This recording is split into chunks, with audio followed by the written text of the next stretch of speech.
मग तुम्ही आत होत असणार की नाही, आम्ही तिघच होतो. आम्ही सिम्पटम सांगत बसलेलो की इथं फुसफुस करून आत.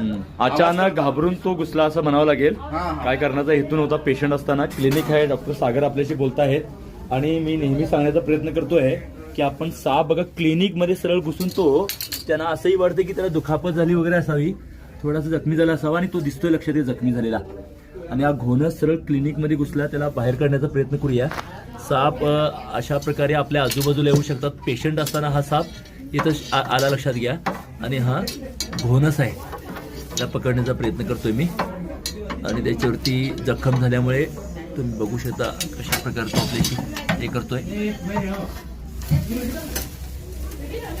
आणि तो थोडासा जखमी झालेला आहे मित्रांनो.